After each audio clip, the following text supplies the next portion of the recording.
It is an honor for me to be with you this evening because I have a sense of the history of the SCLC and the extraordinary historical work that this organization has done. As Dr. Steele mentioned, when I was a young man a few years ago at the University of Chicago, I was involved in the civil rights movement there, and we did our job up north, and we worked with our brothers and sisters in the South. And clearly, the work that the SCLC has done has been transformative in knocking down the walls of racism in this country, and I congratulate all of you for what you have done for so many years. I am aware that many of you don't know me very well, so let me just say a few things about myself in way of introduction. I was the mayor of the city of Burlington, Vermont. Vermont is a small state. Burlington is the largest city in the state of Vermont, has 40,000 people. In 1981, I was elected mayor by 10 votes and became the first independent elected mayor of the city of Burlington. And then I went on to become Vermont's congressman from 1990 to 2006. Vermont has one congressman, that's it. I was it. I was the best and worst congressman Vermont had. And then I moved down and I became a United States Senator. There were two of us, Senator Leahy, myself, from 2006 until today. I was not born and raised in Vermont. I was born and raised in Brooklyn, New York, as my wife was. My dad came to this country at the age of 17 from Poland without a penny in his pocket, couldn't speak English, didn't have much education. My mother graduated high school in New York City, and she had a dream that someday maybe we would own our own home. We lived in a 3.5-room rent-controlled apartment. She died young, and she never achieved that dream. So growing up in a family that did not have a lot of money is something, a lesson that I have never forgotten. When I was a young college student, I went to Washington, D.C. for the first time in my life to participate in the March on Washington for Jobs and Freedom. And I heard this organization's first president, Dr. Reverend Martin Luther King Jr., deliver his famous speech. I had the honor of being there. And on that occasion, he inspired me as he inspired a whole generation of young black and white kids to get involved in the civil rights movement. In Chicago, I worked for housing desegregation and was arrested protesting public school segregation. During that time, I was active in what was a sister organization to the SCLC, that was the core group, Congress on Racial Equality, which was then headed up by the late James Farmer. Many of you remember Dr. Farmer. Since I have been an elected official as mayor, congressman, senator, I have tried to use my influence. And by the way, I am the longest serving independent in the history of the United States Congress. And I have used my position to try to take on all of the powers that be in this country, because I happen to think that one of the very serious problems we have as a nation is that a handful of very wealthy and powerful corporate leaders are obsessed by greed. They want more and more and more and could care about ordinary people less and less and less.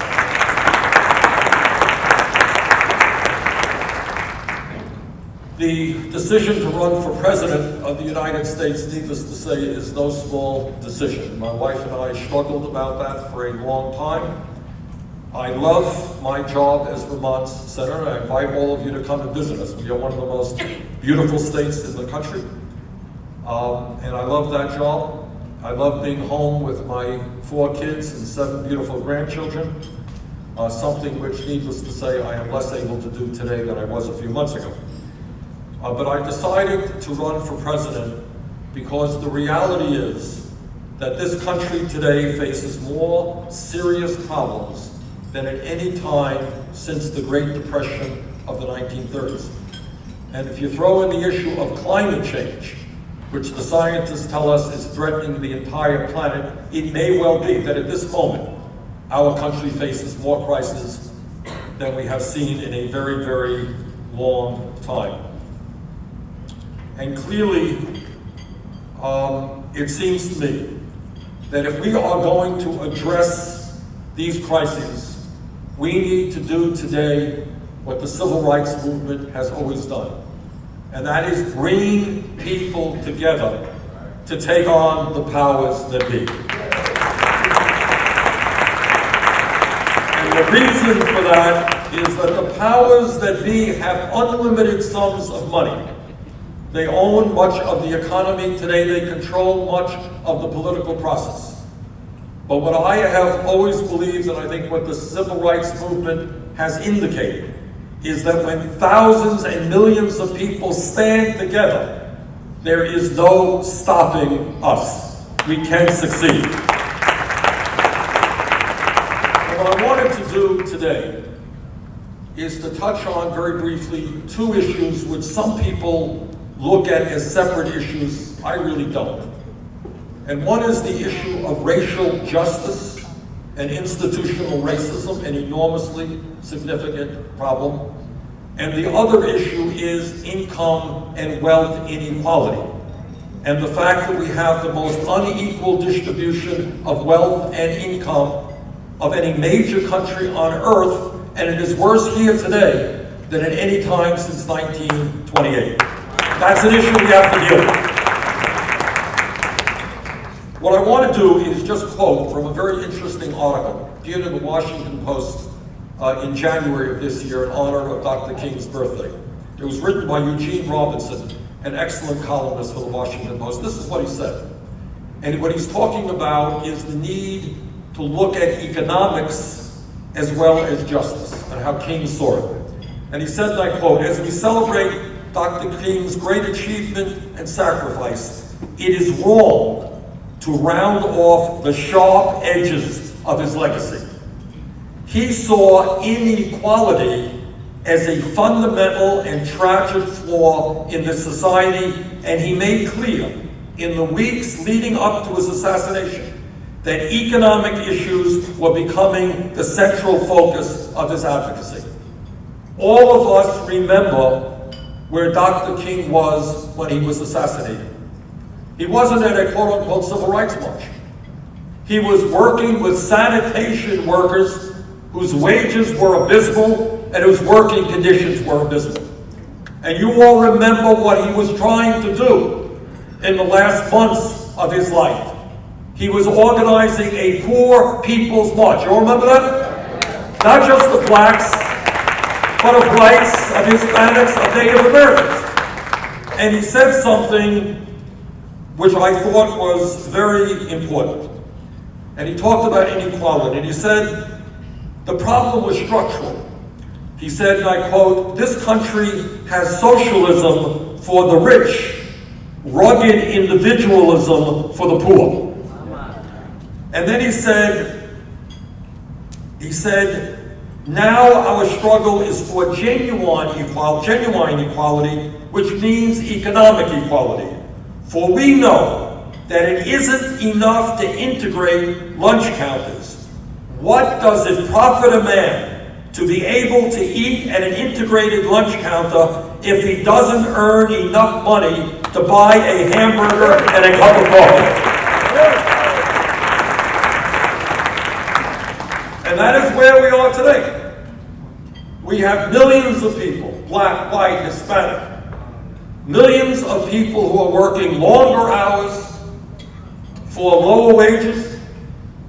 We are the wealthiest country in the history of the world, and yet we have by far the highest rate of childhood poverty of any major country. That is not, in my view, what America should be about. And that is, together, what we have got to change. Today, when we talk about the criminal justice system, What we are looking at is a very tragic situation. And I start off with the fact, and I want you all to think about this, that the United States of America today has more people in jail than any other country on earth.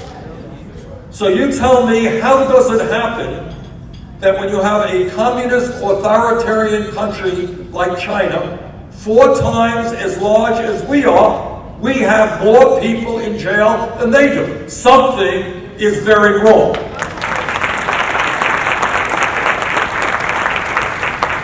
If current trends continue, 1 in 4 black males born today can expect to spend time in prison during their lifetime. What an unspeakable tragedy that is. Blacks are imprisoned at 6 times the rate of whites. People of color are incarcerated, policed, and sentenced to death at significantly higher rates than their white counterparts. A report by the Department of Justice found that blacks were 3 times more likely to be searched during a traffic stop compared to white motorists.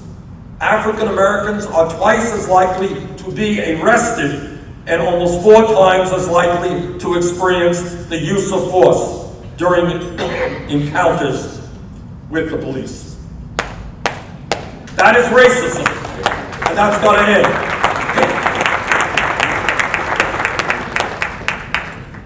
But as bad as these statistics are, and they are indeed a tragedy, the situation for many people of color is worse yet. Too many African Americans today are simultaneously having to deal with the crisis of racial justice while coping with the effects of poverty and economic deprivation, such as drugs, crime, and despair. The majority of people of color clearly are trying to work hard, play by the rules, and raise their kids. But there are neighborhoods in this country where mothers are afraid to let their children outside because of fear of gangs, violence, drugs, and guns. And they are also afraid of their children being targeted by the police because of the color of their skin. No person in the United States of America should have to worry that a routine interaction with law enforcement will end in violence or death.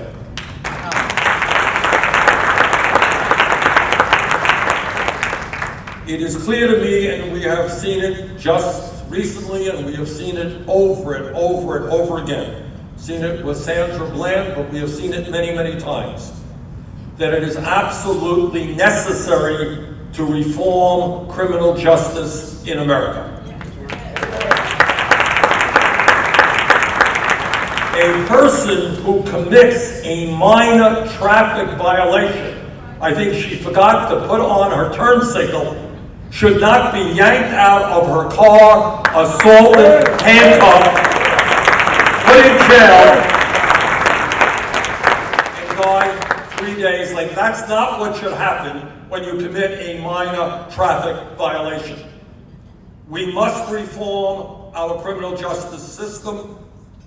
Black lives do matter, and we must value black lives. Without giving you a long discussion, let me get to the core of some of the things that I think we've got to do.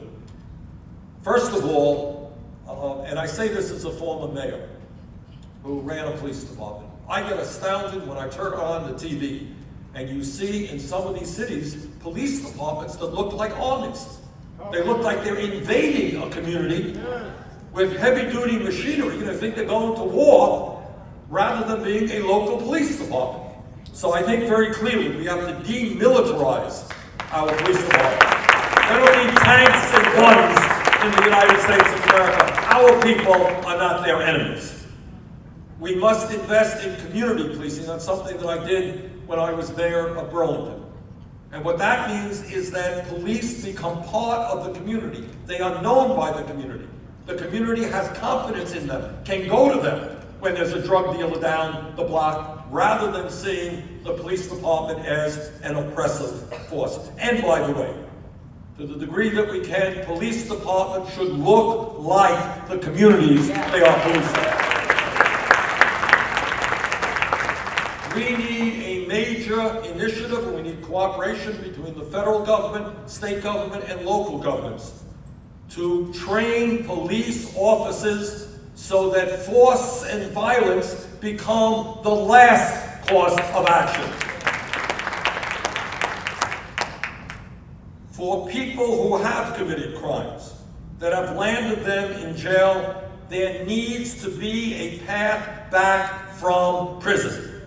We have an outrageously high rate of recidivism in this country. People go into jail, they learn how to be better criminals, they come out of jail, they don't have any money, they don't have any jobs, and because they have a police record, they can't get a job. And our job is when people come out of jail to make sure they stay out of jail and not go back into jail. We must end the over-incarceration of non-violent young Americans who do not pose a serious threat to our society. So you have a non-violent offender, you put them in jail, and that person has that stain on their lives for the rest of their lives. Very hard to get a job. High unemployment, tough to get a job. You got a jail sentence, somebody says to you, where you been for the last 2 years? Oh, I've been in jail. Okay, have a nice day. You're not getting a job at my place. So we have got to be very, very careful before we throw nonviolent young Americans into jail. Let me also be very clear with you. Maybe not everybody agrees with me, but this is my view. That the war on drugs has by and large been a failure and has ruined too many lives. Black lives, white lives, Hispanic lives. African Americans comprise 14% of regular drug users, but are 37% of those arrested for drug offenses. It is an obscenity that we stigmatize so many young Americans with a criminal record for smoking marijuana, but not one major Wall Street executive, people who have destroyed our economy, have been put in jail. Those are wrong priorities. Another issue that I have been hearing a whole lot about lately, and that is, in my view, we need to end prisons for profit. Corporations should not be profiteering and having an incentive to arrest, jail, and detain people. We should not be making money by throwing people in jail. Rather, we need to invest in drug courts. If somebody has a drug problem, and far too many do, you got an illness. Treat it as an illness, not as a criminal problem. Furthermore, nationally in so many areas, we need to greatly expand our mental health capabilities to help people in need. I know in my state, and I'm sure it's true all over America, somebody has a drug problem, it takes them much too long to get the help that they need. But we have to go beyond just ending violence perpetrated by the state. As we saw so horribly in South Carolina last month, there are still those, hard to believe, but there are still those who seek to terrorize the African American community with violence and intimidation. One had hoped that maybe that was a relic of the past. And what that tells me is that we need to make sure the federal resources are there to crack down on these illegal hate groups that are springing up all over America. We need a new social movement to let all of the racist haters out there know that they will no longer be accepted in a civilized society.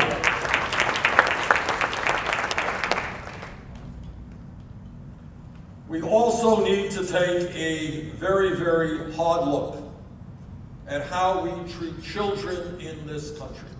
And by that I don't only mean black children, but children in general. There are moms and dads who go to work all over this country, in Vermont and Louisiana, all over this country. They cannot find quality, affordable child care. We are living in a community where mom and dad have got to work, and mom and dad have a right to know that their little ones are cared for by people who are well-trained and well-paid. And we're going to fight for universal pre-K.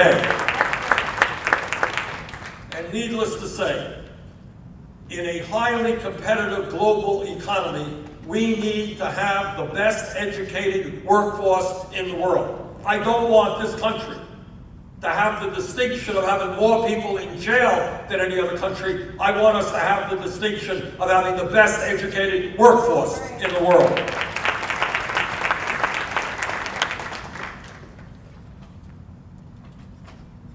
Dr. King made the point that we have got to intertwine the issues of racial justice with the issue of economics. And that in this country, and I want to underline this because I think sometimes people forget it, this country today is the wealthiest country in the history of the world. But most Americans, whether they're black or white or whatever, they don't know that. And the reason they don't know that is that because today almost all of the wealth rests in the hands of a few, and that, in my view, has got to change. There is something profoundly wrong when the top 1/10 of 1% own almost as much wealth as the bottom 90%. There is something wrong when one family owns more wealth than the bottom 130 million Americans. There is something wrong when in the last 2 years, 14 of the wealthiest people in this country saw their wealth increase by $157 billion. 14 people, wealth increased by $157 billion. That is more wealth than is owned by the bottom 130 million Americans. That is not right. That is not right. And in my view, given the huge amount of unmet needs in this country, we need to demand that the wealthiest people and the largest corporations start paying their fair share of taxes. And the message that we are going to send, and I'm doing this every day, we got a meeting in New Orleans tomorrow night, and what I will be saying loudly and clearly, I know not everybody is comfortable with it, but that the greed of the billionaire class, you have billionaires out there who have more money than they can spend in 1,000 lifetimes. And yet now they are investing in trying to destroy Social Security and Medicare and Medicaid and children's programs. That is greed, that's selfishness, and that has got to end. But it is not only income and wealth inequality, there's another issue out there of huge concern. Let me be very clear with you. Thank God our economy today is a heck of a lot better than it was when President Bush left office. We have made real progress. When Bush left office, we were losing 800,000 jobs a month. And people are complaining, they say, well, we're only growing 250,000 jobs a month now. It's not enough. Well, it is not enough. That's a heck of a lot better than losing 800,000 jobs a month. But despite that, here is the truth. We are better now than we were 7 years ago, but for the last 40 years, the middle class of this country has been disappearing. What we are seeing is people working longer hours for lower wages. Now you tell me, I want you to think about this for 1 minute. All of you are aware about the explosion in technology, all of the computers, and all of the iPads and iPhones and robotics. Tell me why it is that when worker productivity has increased, people are making less money. Why, you would think that with increased productivity, people would be making more money or working fewer hours. The truth is they're working longer hours and making less money. And the answer is very simple. We have a rigged economy. And it's an economy designed so that the rich get much richer and everybody else gets poorer, and we're going to change that. Now, unemployment today is much, much less than it was before Obama became president. That's a good thing. But let me tell you something about unemployment. When you read in the papers that unemployment is 5.3%, that ain't the whole truth. If you look at real unemployment as opposed to official unemployment, what you look at is people who are unemployed, people who have given up looking for work, and many people who are working part-time when they want to work full-time.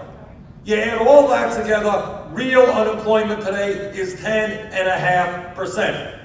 And let me tell you something that is much worse, and we do not discuss at all. And that is the issue of youth unemployment. I asked some economists last month at the Economic Policy Institute to do a study for me, to tell me what real youth unemployment was. And this is what they came out with, and nobody has contradicted this. For high school graduates between 17 and 20, if you are white, real unemployment, don't have a job, working part-time, or giving up looking for work, real unemployment is 33%. If you are Hispanic, real unemployment is 36%. If you are an African American kid, high school graduate, 17 to 20, youth unemployment is 51%. That is a national disgrace. And not only are we not addressing that issue, we aren't even talking about that issue. And if anybody in this room thinks that there is not a connection between kids without jobs, without education, hanging out on street corners all over this country, and the fact that we have so many people in jail, in all due respect, you would be sorely mistaken. So in my view, it makes a lot more sense to me to invest in jobs and education rather than jails and incarceration. And when we talk about wages and why people are working 2 or 3 jobs, let's be clear. The federal minimum wage of $7.25 an hour is a starvation wage and must be raised. Now the good news is, we got a lot of young people, often people of color, marching on the streets all over this country. And I've been marching with them. And out in Seattle, and in Los Angeles, and now in New York State, people are raising the minimum wage to $15 an hour, which I think is exactly right. But when we talk about wages, it's not only raising the minimum wage, it is pay equity. Women should not be making 78 cents compared to men. So we're going to fight for pay equity for women workers. You know, we hear a whole lot about family values, right? Your politicians talking about family values. Here is a family value that people don't talk about. The United States is the only major country on earth that does not provide paid family and medical leave. What that means is that today in Louisiana and Vermont, women are giving birth to babies. And if they don't have adequate income, you know what happens to those women? They're back at work a week after giving birth. That's not a family value. And I believe we should join the rest of the industrialized world and make sure that when a woman and a man have a baby, they have the time to stay home with that baby with paid family medical leave. Now, let me be a little bit partisan. I know you are not partisan, but my job is to be partisan. So I can say things that you can't. I am the ranking member, leader of the Democrats, on the Budget Committee. And I want to tell you a little bit about the budget that the Republicans passed about 6 weeks ago. And you tell me whether this budget has anything to do with the reality facing the American people. We are the only major country on earth that doesn't guarantee health care to all people as a right. The Affordable Care Act, which I strongly supported, made progress, but it hasn't gone far enough. I want to see every American have health care as a right of citizenship. But you know what the Republican budget did? It eliminated the Affordable Care Act. It cut Medicaid by over $400 billion. The result, 27 million Americans would be thrown off of health care if we let them get away with it, which the President and I certainly will not let them get away with. Young people desperately trying to get a college education. Republican budget cut Pell Grants by $90 billion. Families all over America trying to put food on the table. I was in Iowa last month, and I was talking to people connected to an emergency food shelf. 90% of the people who go to the emergency food shelf are working people. People are having a hard time feeding their families. Republican budget made devastating cuts in nutrition programs, food stamps, the WIC program, which provides food for low-income pregnant women and their babies. Meanwhile, in that same budget, Republicans gave $250 billion in tax breaks to the richest 0.2%. Those are not American values. Those are priorities which have to be fundamentally changed. Let me touch on two other issues of extraordinary importance. And let me say this to you as straightforwardly as I possibly can. 5 years ago, the United States Supreme Court rendered a decision which in my view will go down in history as one of the worst Supreme Court decisions ever made. It was in the case of Citizens United. And what Citizens United, by a 5-4 decision, what that decision said to the wealthiest people in this country, it said, you know guys, you already own much of the economy. We are now going to give you the opportunity to purchase the United States government. And that is precisely what they are doing today. The wealthiest families in this country are spending hundreds and hundreds and hundreds of millions of dollars to elect candidates who will make the rich richer and everybody else poorer. And I pledge to you that I will never nominate a person to the United States Supreme Court who has not gone on record in saying that we will overturn the Citizens United Supreme Court case. And let me also touch on another issue. And that is, I think some of you heard Pope Francis recently talk about it. And that is the scientific community is unanimous, virtually unanimous, in telling us that climate change is real, it is caused by human activity, and if we do not get our act together, the situation will only become worse in years to come. More drought, more flood, more extreme weather disturbances, more acidification of the ocean, more rising sea levels, more international conflict as people fight for limited natural resources. We have the moral responsibility to lead the world in addressing climate change, transforming our energy system away from fossil fuels. And when I talk about democracy, by the way, at the very top of my list is not only Citizens United. It is the understanding that we have got to beat back all of the efforts we are seeing all over this country in terms of voter suppression. You know, we had thought that that was an issue we had dealt with a few decades ago. Can you imagine today in 2015, legislatures and governors pushing voting propositions, so-called voter fraud, with the express goal of making it harder for poor people, people of color, older people, to participate in our political process. I'm a politician. I have won elections, I have lost elections. But I run on elections, in elections based on my ideas. I am not afraid of people coming out to vote. It is cowardly for people to deny people the right to vote.